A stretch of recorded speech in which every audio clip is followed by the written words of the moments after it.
Hello students, welcome back to my channel again. This is Anamika Talukdar and today I am here with part 5 of the lesson What is Democracy? Why Democracy?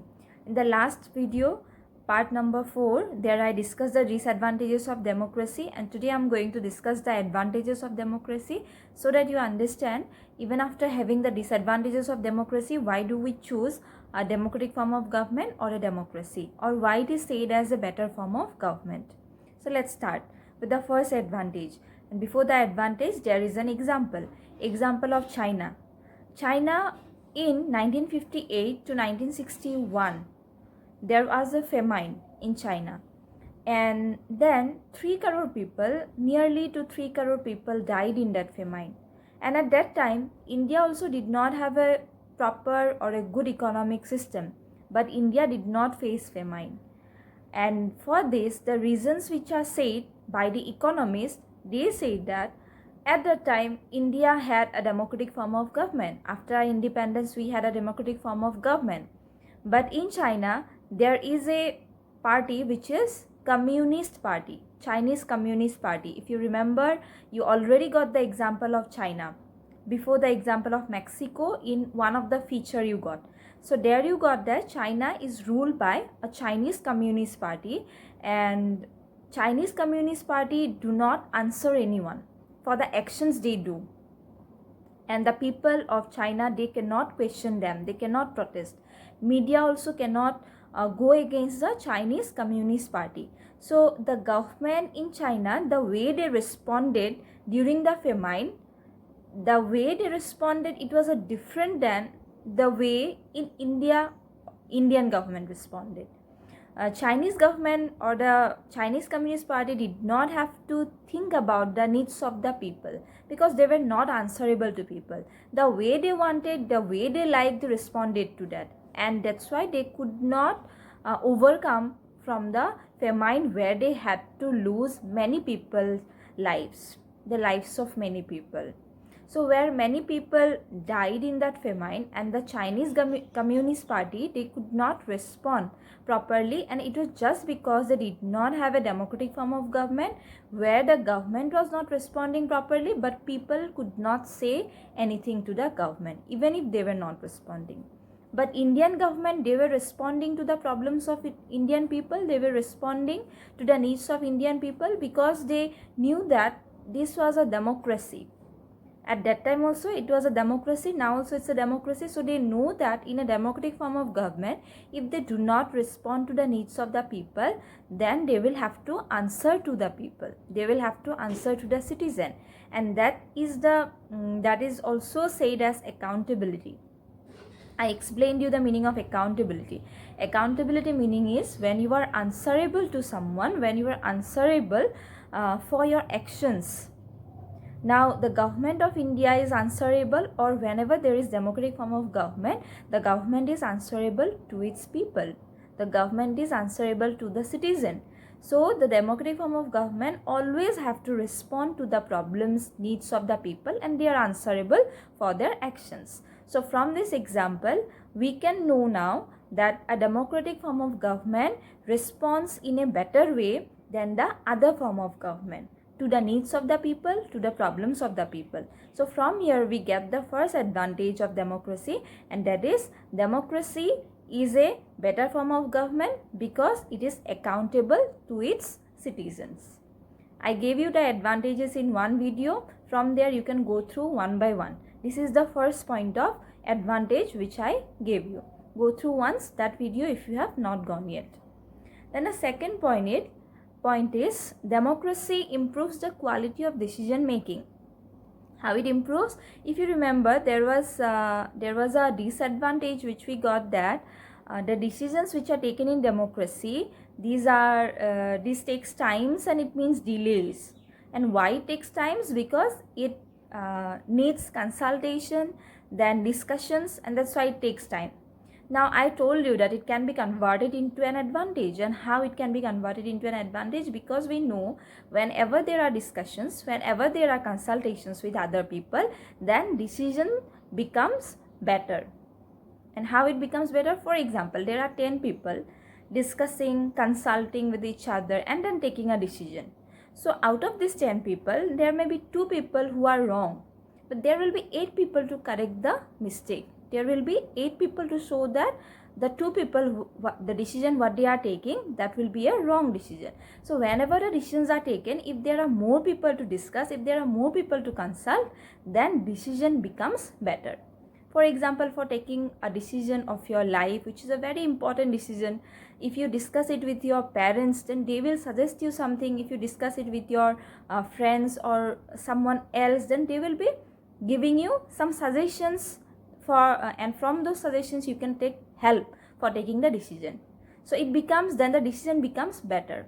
So same thing happens even in democracy. In a democracy, there is not a single ruler, there is not a single person ruling the country. So when there are many people discussing and consulting with each other for taking decisions, or before taking the decision, then the decision becomes better. So this is the second advantage of democracy. Then the third advantage of democracy is democracy provides a method to deal with differences and conflicts. Differences and conflict. Conflict meaning is when there are differences in the opinion or fight among people or difficulties among people. So that is said as conflict. And we know that India is a country where we have amazing social diversity.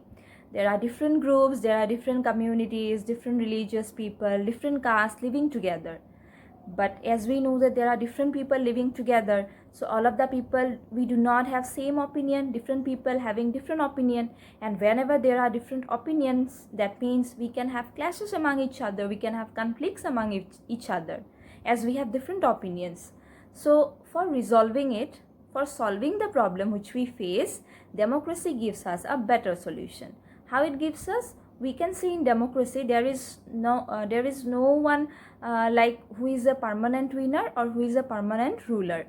Every community, every religious community, or every like from different castes, every people, everyone living here with different community, different castes, different groups, different having different opinion, all of us, we have same equal rights. We have same equal right to form our government, or even in to contest the election.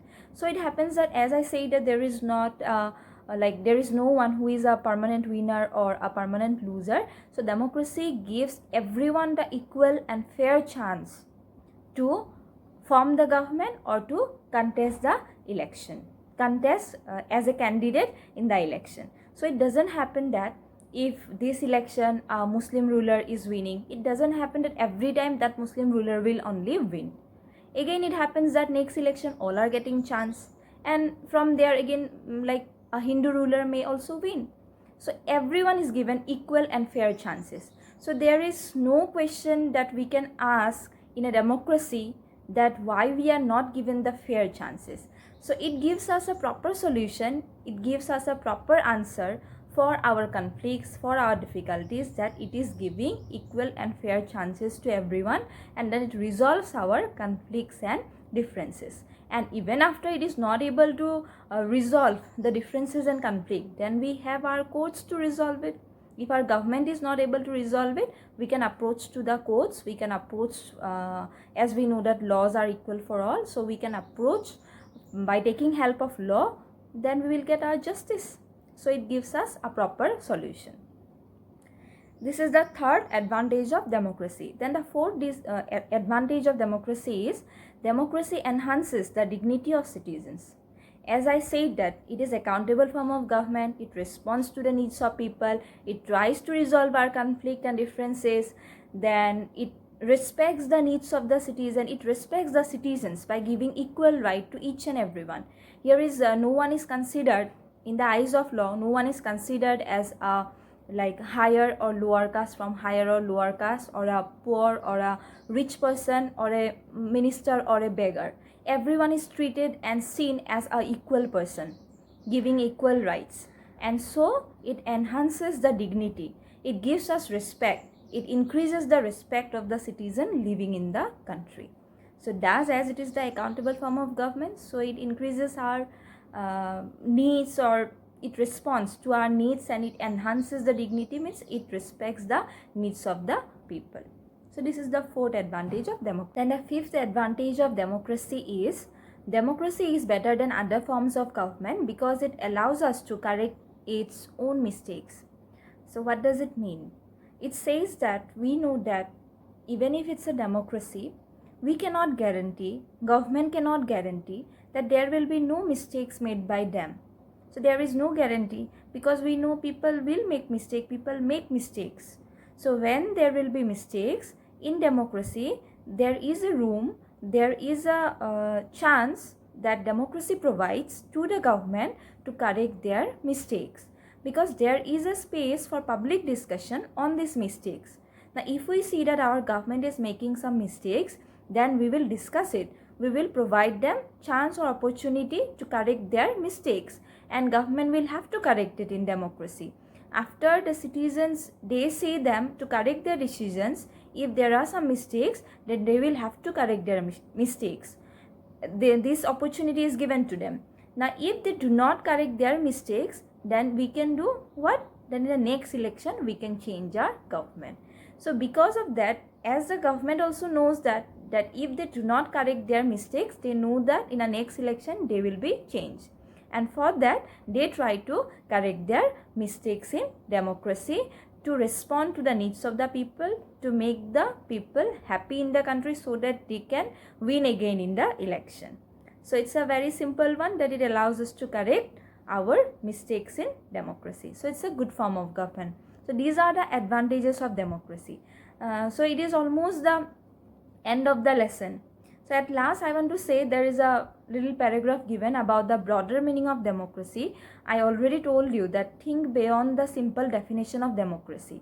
Like there are some examples which I want to give you, which are given even in the lesson, that when you try to think beyond the simple definition of democracy, then you can apply it in your own lives. Like for example, in a family, whenever the decisions are taken, if all the family members are included for discussing regarding the decision, not just one person takes the decision, then it will be said as a democratic form of family, not government. Okay, sorry. So you can just think that we are living in a country which is a democratic country, but we are living in a family where we do not have democracy. Now this is not an example I'm giving that all the students of class 9 or like school going student or college going students, you'll be demanding your parents that I want a democratic life, or I want this, I want that. This is not what I want to say. You cannot hurt or harm someone saying that it's your right. Right is not that. I'm just saying that that there should be a democratic environment where your father is taking the decision, your mother is also involved, you are also asked your opinion. It is not like that your opinion will be the final opinion or will be the final discussion or the decision. Just for the like involvement, if you are giving your opinion or even all the family members of your family are giving the opinion, then we can say that we are living in a family which is a democratic form of family. Or I'm giving another example to you. If in the classroom, your teachers, they are only saying everything without allowing you to question or answer, without allowing you to give your opinion on some issues or matters, then it happens that an undemocratic form of environment is created. You may even say something or you may even give your opinion on some issues or on some topics, but your teacher is not allowing you, then it will be an undemocratic form of classroom, or it will be an undemocratic environment. Then it happens in some families. We can see even in India, there are many families, daughters are not asked, and without asking them, their marriages are fixed by the parents. So it is again the example of undemocratic environment. We can say that we are living in a democratic country, but we are not living in a democratic family. The environment is undemocratic. Then we even can think that India will be a true form of democracy when there will be no one going to bed hungry. Because there are many people still now in India, we know poverty exists, and there are many people who goes to bed hungry, who are not able to get even 2 square of meals, who are not able to get proper hygiene, food, shelter, clothing, even education. And when we know that democracy is a form of government, or democratic form of government is a kind of government, or it is a type of government where each and every one of us, we have equal right to use our resources, equal right to access to education, then shelter, or even healthcare, then hygiene, sanitation. We have equal right for all these things, but there are many people who are still not getting it.